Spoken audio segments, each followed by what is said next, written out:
we develop the analytical muscle very well. We train students, we train managers to be analytical. And in a sense, that muscle needs to be developed. But by the same token, what we don't do is we don't really develop the intuitive muscle. But I think we don't train that one. Yeah. We don't train that one. But with the work of the people you've talked about, things that I'm trying to do and the things that you're aiming to do with your work and the intuitive leader is to open up this idea of training intuition, developing the intuition, so building managers or leaders' intuitive muscle power. And I think the time is right for it because the world is so uncertain, and intuition is one way that we have to deal with uncertainty. That now is the time is now right for leaders to switch their spotlight onto their intuitive muscle power and think about ways of developing that. Hello and welcome back to my podcast, The Intuitive Leader. And with me today, with some personal satisfaction and a big honor for me to introduce to you, is Professor Eugene Sadler-Smith. Eugene is Professor of Organizational Behaviour at Surrey Business School, University of Surrey in the UK, and his research interests are hubris in leadership and intuition in decision-making. His research has featured on BBC, Radio 4, BBC, local radio, Sky TV, The Inside Channel, as well as in The Times and The Guardian, among other. He has worked on research and executive education projects with, among other, Tesco, Met Police, Surrey Police, Welsh Government, Forbes, Home Office, and the Scottish Government. He has published over 100 articles in peer-reviewed journals, and he is one of the most cited and quoted scholars in this field.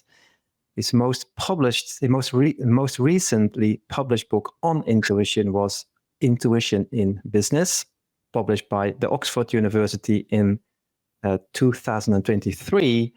And later this year, he will publish a new book called The 7 Steps to Trust Your Gut. Eugene, so happy to have you on with me today. Big welcome. Maurice, thank you for having me. So glad to be here to talk about intuition on your podcast series. Great honor. Yes, it's so good to have you. And I'm very eager to hear your views on intuition, your work on intuition, but also a little bit more on where the research community at large is on this point. And to start off with maybe the most obvious question, what is intuition according to you? Yeah, the most obvious question, the most important question, and probably actually, Maurice, the most difficult question, because everyone knows intuition. We talk about gut feeling, hunches, vibes. So I guess everybody has a feel for what it actually is. But coming at it from a scientific perspective, as we now do, so demystified it, and it's now a subject of scientific inquiry. So like any scientific concept, we have to define it. So I'm going to, you asked for a definition. I'm going to be complicated and give you 3. Okay. So my favorite definition, but maybe not the best definition. My favorite definition is knowing without knowing how or why you know. So in other words, you just know something.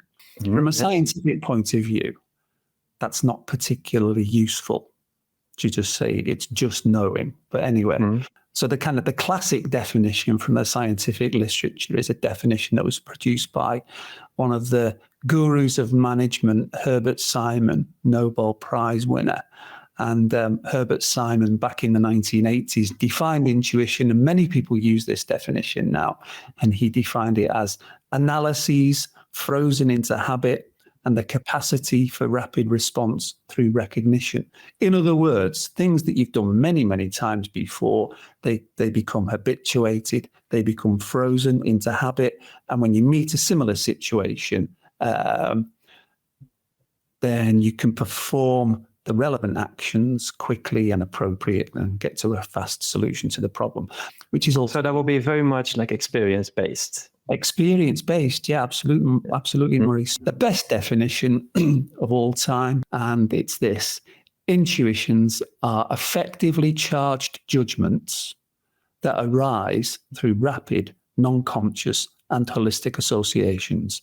Now, it's very wordy, but it really captures everything about it. Captures it all, yeah. Effectively charged judgments, that's gut feelings and hunches that arise unconsciously. So it comes from somewhere where we don't know it comes from. It comes from the unconscious mind. Intuition, when it's used by an experienced person, is more often right than it is wrong. So that would be, and that's not me saying that. That's Bill Gates, actually.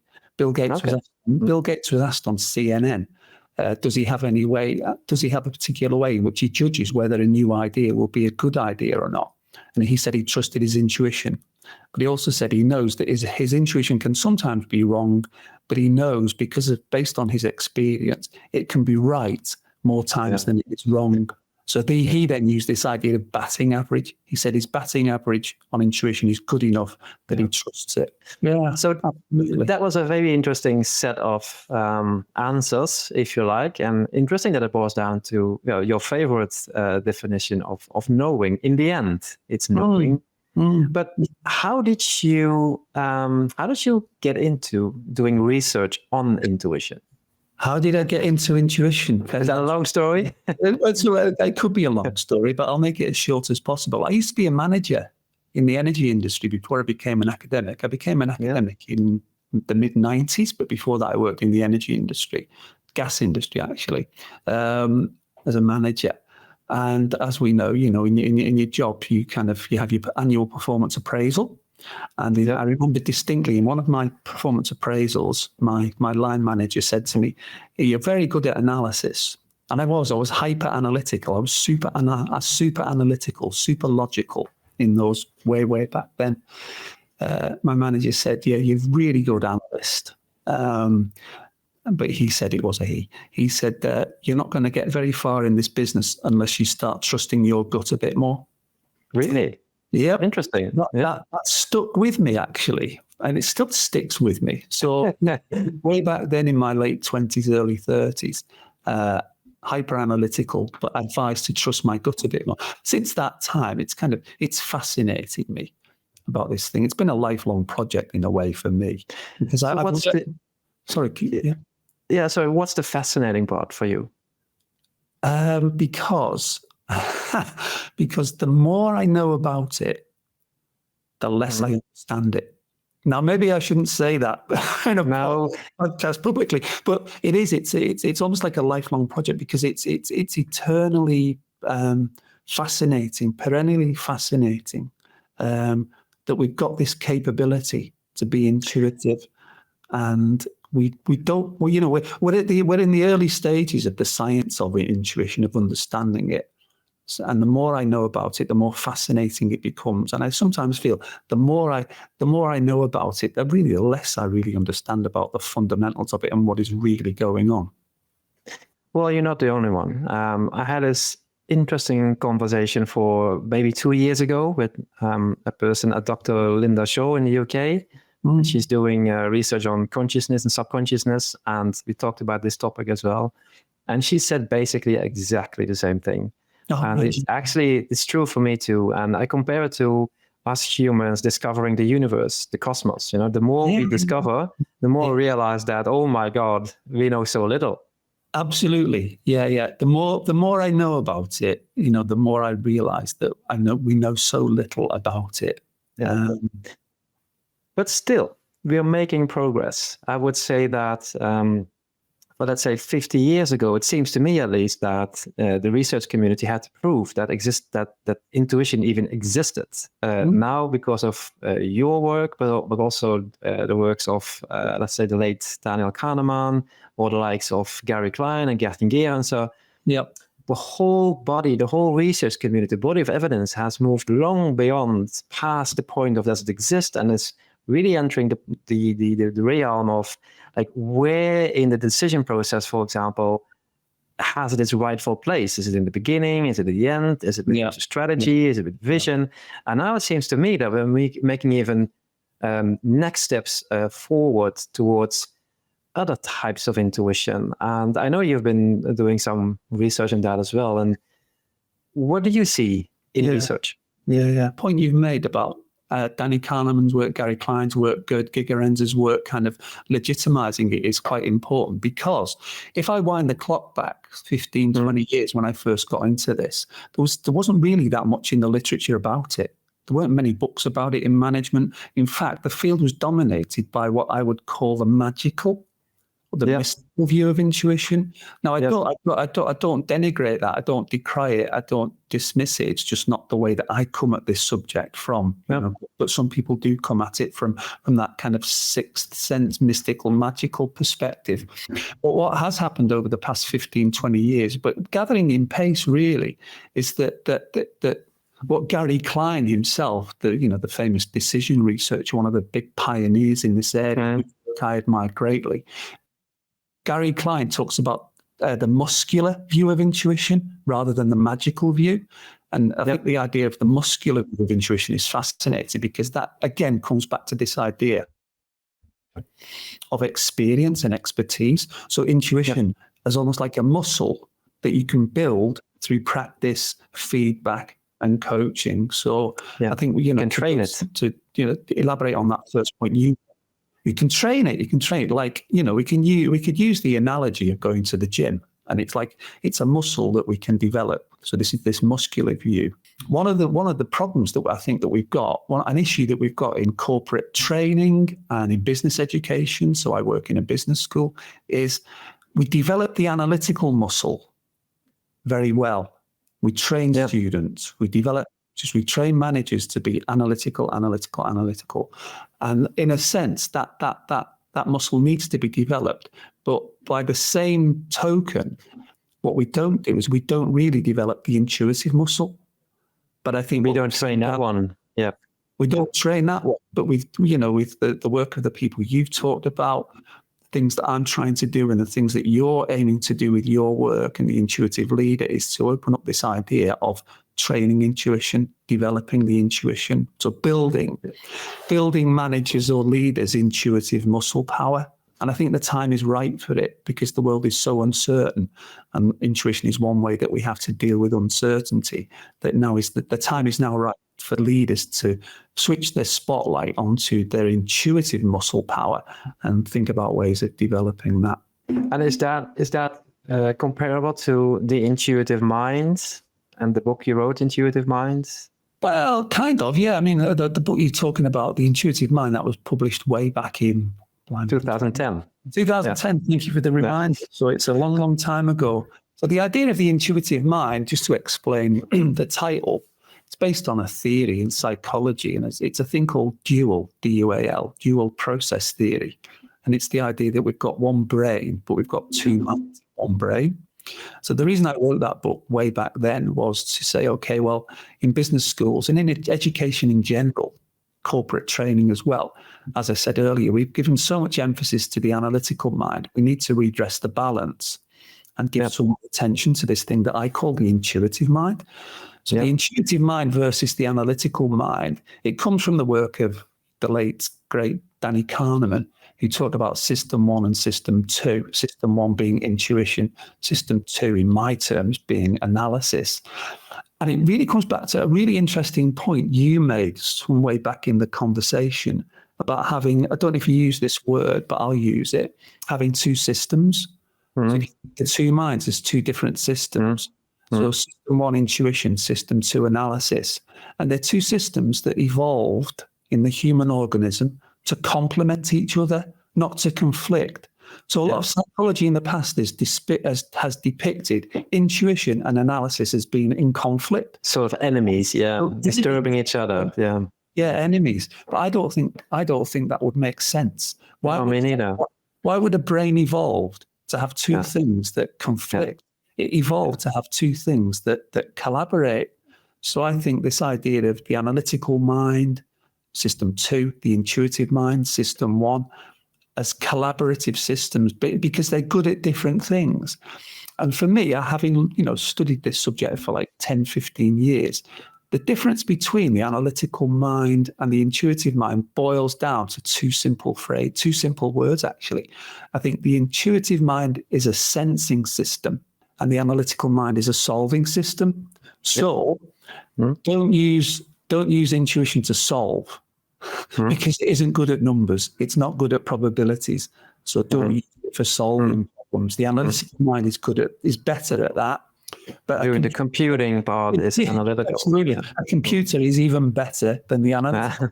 If it's a computational problem, if it's probabilities, if it's numbers, don't use your intuition, please, whatever you do. Whereas if it's a situation where you have to sense a direction forward, then that's where the intuitive mind comes into its own, because it evolved to deal with uncertainty, not probability.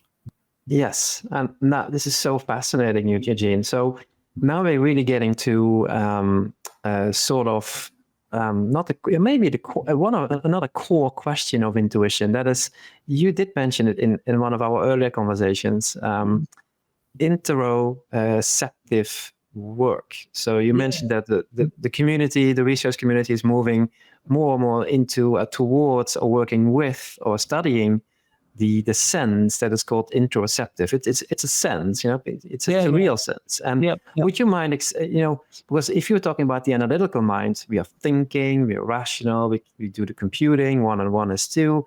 We know that. That's what we've been taught in schools, as you mentioned earlier. We've been drilled to think, if you like. So, but if we want to use our intuitive muscle, it is connected to another sense, which is called interoceptive. Would you mind saying a few words about that? Yeah, I mean, you used a great phrase there, Maurice, of drilled. So we've been drilled into tuning into our analytical mind. So the drilling we get at school, at university and business school, we're told, think analytically. In other words, we're drilled to tune into our analytical mind. But the other side of that, the downside of that, is we're drilled to kind of ignore emotions.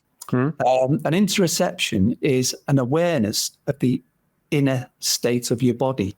So it's this kind of monitoring the inner state, what your body is telling you.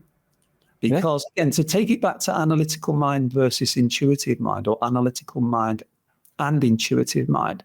So our analytical mind can speak to us in the language of words. It communicates in words. It's a verbal system. It's a linear system. The analytical mind, on the other hand, can't speak. The intuitive mind, Sorry, thank you for the correction. That is fine. the intuitive mind can't speak in words. It has a different language, right? Really good. Yeah, I mean, I like it. Thank you for that. Yeah, it has a different language, and it speaks to us in the language of feelings, of gut feelings, hunches, and vibes. So this idea of interoception is gaining, more prominence in the scientific literature, because interoception it's a recognized phenomenon, and it's this ability, if you like, to tune in to what your body is telling you. And I think that's a really key part of intuitive intelligence, to actually listen to your body. What is it saying? Don't push it away. This is very fascinating where we are going to, because I have spoken to a lot of leaders. I've interviewed dozens of leaders on this topic. And one common theme that I hear is that it's not always easy to follow intuition. It can be a little bit scary. People don't always follow the intuition for that reason. So sometimes difficult to explain, let's say in a meeting, in a management team meeting, why we would want to do something and we don't have yet the data to back it up. It hasn't happened yet. So it's a sense of direction and how to pronounce that. So people don't. And what I've heard from many leaders, and I'm curious about if you have an experience there of your own, is that my gut told me not to do it and I did it anyway. Or my intuition told me something and I didn't follow it. And usually it didn't work out well, or at least up to now, I haven't heard anybody telling me that, oh my God, my intuition told me not to do this. I did it anyway and it worked out perfectly. Mostly it's the other way around. I didn't listen to my intuition and it just, it went wrong.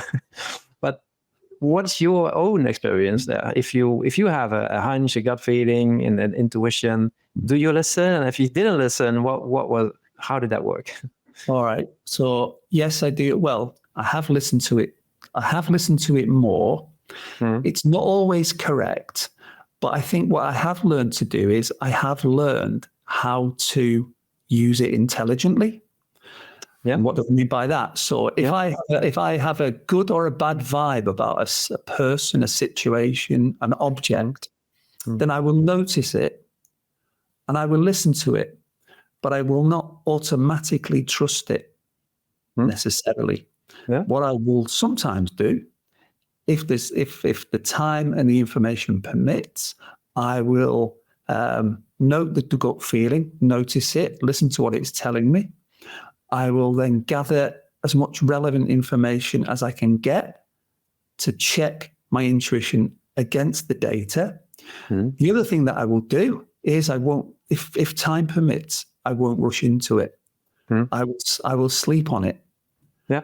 Then, if the next day, the intuition, having been subjected to analytical scrutiny and sleeping on it, if my intuition is still as strong as it was the day before, then that increases my level of trust in it.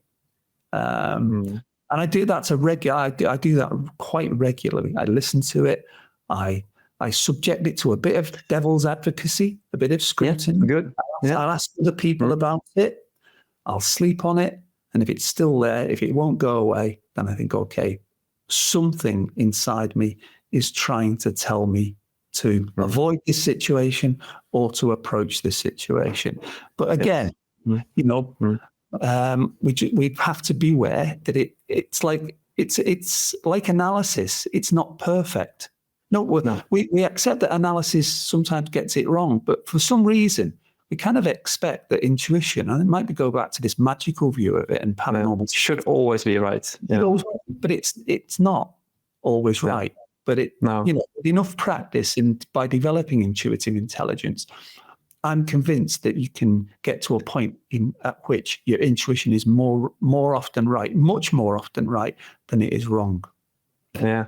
And when I hear you talking, to me, it seems like there are two different moments in this. There's the awareness of intuition, the awareness of a hunch that you're actually even aware of it. And then the second part that you are dissecting it or deciphering it or decoding it. Like, what does it mean? Yeah. And then the question may arise a little bit like, is my intuition wrong or is my interpretation of my intuition wrong? Yeah, I like it. Yeah, but there's the reflection. That's where you have to do the interoceptive work, right? Rushing into something. You have to look at it. Yeah. You don't rush into it. I mean, sometimes you may have to rush into it, but if circumstances permit, no, we don't rush into it. You have to, dissect. Your phrases were brilliant. Dissect and decode it, and interpret it. And then use it as a basis for action. So I like it. I like that a lot. So on your next book, the one coming this fall in 24, 7 steps to trust your gut. I think we can all look forward to that one. And I've asked you, and you said yes. So if you want to lift a little bit of the veil and give us a teaser regarding the steps, because that's probably in everybody's mind right now. Like, okay, I get it, but how do I get better at it? So the book's called Trust Your Gut. It'll be published by Pearson later in this year. And it's a 7-step program to develop what I've called intuitive intelligence. So 7 steps to intuitive intelligence. First step is to build intuitive muscle power, having the experience and the expertise in order to be, recognize a situation and react quickly and habitually and intuitively and instinctively. So the first step is build your intuitive muscle power. The second one, gut, speaks to your point, Maurice, about interoception. And the second step is to, I call it, get in touch with your gut feelings. In other words, to notice them, recognize them, don't push them away, but open up to them, be open to them. To use your phrase again, decode and decipher them. Try to make sense of what they're trying to tell you. And then the third one, knowing when you should trust it and when you should not trust it. So we've covered this in a sense, because I've talked about it as a sensing system and a solving system. So your analytical mind is your solving system. So don't use your intuitive mind for solving situations, but use your intuitive mind because it's this compass, this direction setter. Use it for sensing a direction forward. So for sensing situations. So the first three of the seven, build intuitive muscle power, get in touch with your gut feelings, and know when and when not to trust it. Yeah, brilliant. Where can they find you? Where can our viewers and listeners find you? Yeah, people can find me on LinkedIn. I'm very, very happy to be connected on LinkedIn. So Eugene Sadler-Smith on LinkedIn. There's no other Eugene Sadler-Smith in the world, as far as I'm aware. So if you Google me, you'll find me. There's only me. You can email me at the university. If you Google me on the university website, you'll find my email address there. So LinkedIn, university website, email, via the links that you very kindly made available in the podcast. So big thanks for being here today. And I am sure we're going to not just stay in touch, but I'm sure we're going to see each other here again. Yeah, Maurice, can I just say thank you ever so much for inviting me on board with your Intuitive Leader podcast. It's been a great privilege, a great honor, and I've enjoyed it. And I've learned a lot, actually, in our conversation. So thank you very much. Likewise. Eugene, thank you so much for being my guest today. And to all of you, if you find this interesting and you feel you want to interact, you are very much welcome to do so. If you want to ask questions, comment, or share your stories, please join our free Intuitive Leader community. Go to intuitiveleader.net/podcast and scroll all the way down. The link is here in this episode as well. And you will be invited to live interactive sessions with myself and other like-minded professional leaders. If you feel you want to train your intuition, or if you're wondering how we could do that for you or your team, check out Decoding Intuition as well. And don't forget to subscribe to this channel as well. Thank you for tuning in. See you next time. Bye-bye.